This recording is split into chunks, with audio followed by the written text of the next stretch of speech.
Hello, Emperors! We've had quite an eventful week on the Empire's SMP, don't you think? Right outside the gates of Sanctuary, Mythical Sausage discovered an orange package fit with a warden as a present from Fwip for attending his wedding. As the guardian of the Sanctuary, Sausage took pity on the captured warden. What are we gonna do?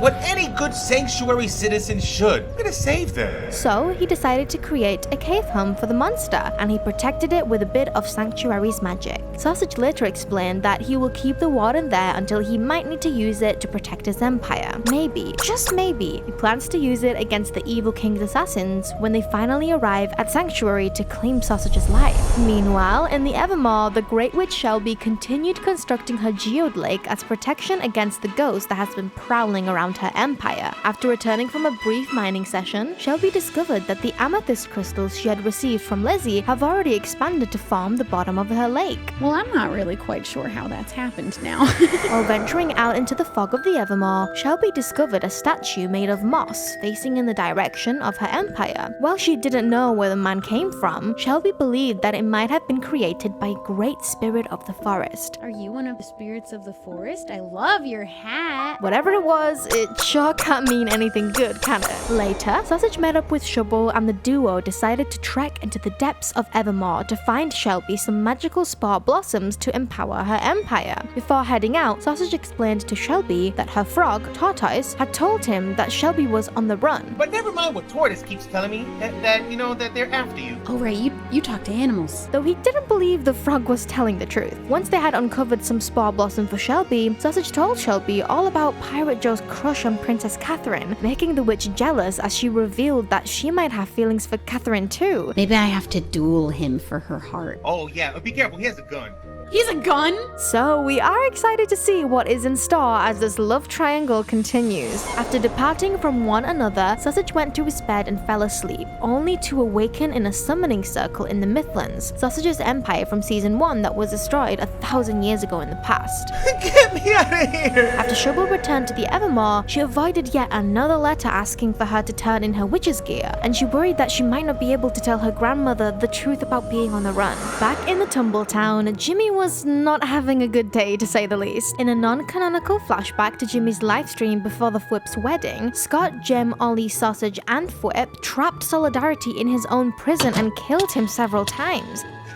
Oh my gosh! As soon as he had discovered that Fwip had also left him a warden in an orange gift box, Jimmy left to the goblins to fire Deputy Fwip for his recent insubordination, while real-world Fwip was still away on his honeymoon. Talk about an intense punishment. We really don't know how to feel when Jimmy shows his dark side. Upon his return to Tumbletown, Jimmy came across a claw machine built by Lizzie in his empire, causing the sheriff to once again growl over the fact that he was not a toy. Who had time to do this? Later, Jimmy also discovered that some Tumbletown bandits had been selling contraband terracotta by pretending to be the sheriff, and they left coordinates to their secret hideaway. Sheriff Jimmy followed the coordinates and blew the bandits sky high with a TNT minecart. The only win for Jimmy was that the bandits had set up the perfect shop for him to begin selling terracotta to the rest of the server. So now he exports it to his friends. Jimmy could definitely use a break after all that ruckus. Up in the skies of Stratos, Joel also wasn't having a good day. After receiving the gold back of her stratosphere from Pirate Joe, Smallish Beans was in for an explosive surprise. As soon as Joel removed the first gold block from his pile, Joey's contraption, fit with redstone observers and some TNT, annihilated a large portion of Joel's Sky Island. But Joey's returned. Oh my. Okay. Right. Yep, I heard that. Sorry, Joey. Oh.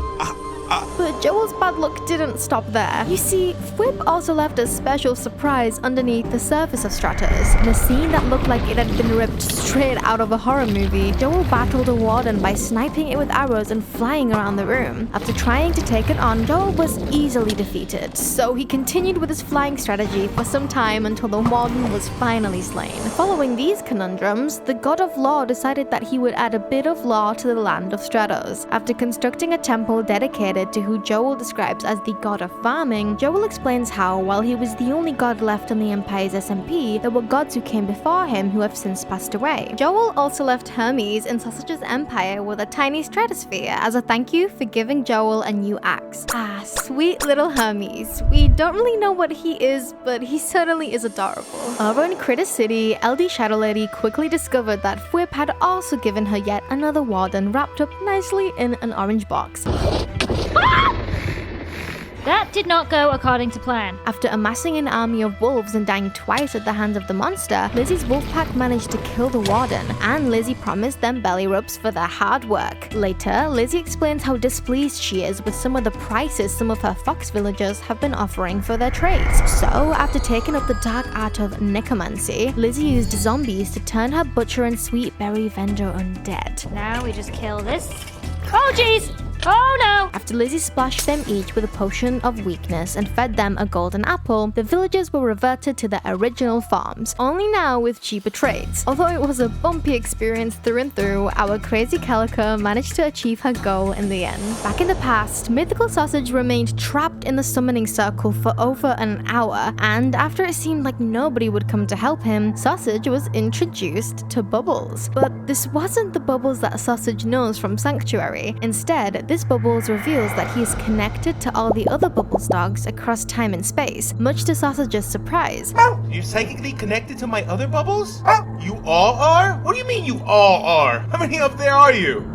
Oh. Soon after, Sausage was jolted back into his present world in the Empire of Sanctuary. Later, Sausage visited Jimmy in Tumbletown, and after turning one of the sheriff's villagers into a bunny, Sausage repaid his debt to Jimmy by stating that he will decorate the roads of Tumbletown for his friend. After leaving Hermes with another gift for Joel in Stratos, Sausage caught a glimpse of Joel's new temple, giving Sausage yet another flashback to the Afterlife SMP when he was a god. So weird. Does look familiar though. All of this is to say that Sausage's visions are really getting out of control. You would suggest he goes to get professional help, but reincarnation and past life counseling is kinda hard to come by these days. We then moved to the mountains with False Symmetry, where she finally began brainstorming ideas for her empire. While she hasn't thought of one yet, her options seem to be in line with the steampunk theme. Hopefully we can all come up with something maybe that works. A bit later, False found a mysterious sign in her empire, warning her that assassins will be coming from the north at some point in the future. While False has no idea what this means, she is a bit upset because she planned to expand a pathway north of her empire in the same direction these alleged assassins will be coming from. Could these assassins be the same ones who are searching for Mythical Sausage? And why are they after False? We hope she isn't in any kind of trouble and that this was just another emperor pulling a prank. Anyway, after completing the expansion, False discovered that she is not too far from Chromia, and she later went on to add a hot air balloon at her spot at Pixel Rift's Mega Bridge.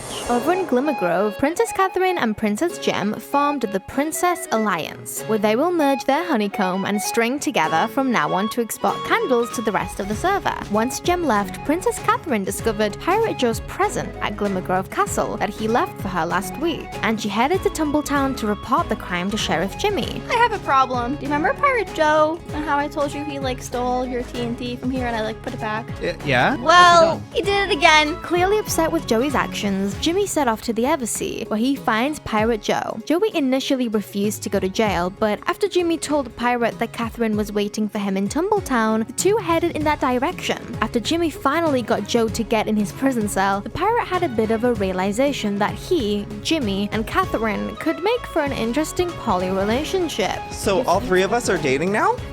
What? No, right. Joey. Becoming very confused and frustrated with Joey, who believed the entire arrest was just roleplay, Sheriff Jimmy granted Catherine the status of deputy for the day, and she took the crook to the goblins, Animalia, Dawn, and Chromia to return the items he had stolen. Joey stated that he had finally learned his lesson that Catherine would only accept diamond gifts, as all other gifts were below her. Over in the ancient capital, Pixel Rifts continued developing his empire that lay in ruin. Pix stated that he plans to add an overgrown ancient farmland to his empire because he wanted to make it look like the people had abandoned their crops long ago. Pixel Rifts then began constructing the beginning pieces of the avenue, a long stone path that lies right inside his entrance gate that will lead to the ancient capital. Pixel Rifts completed his episode explaining that he plans to use the golden ratio order to make his roads appear highly uniform and structured. Finally, back in Stratos, the god of the sky finished construction for the temple of the god of farming, who he named Peril, to keep his law from stepping on the toes of any other players on the server. Joel then constructed a massive nether portal and decorated it in style of his empire, calling it the Eye of Stratos. After taking a trip to Tumbletown for some terracotta, Joel became annoyed by the warden that was housed outside of Jimmy's nether portal, so he set it loose and lit it away from Tumbletown's citizens. Come on, this way, guy.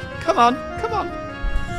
Everything's fine. You see, even Joel cares a little bit about Toyish Timmy, as he wouldn't want anything to happen to his sidekick, Deputy Norman. That's all for this week. Tune in next time for more updates. Bye!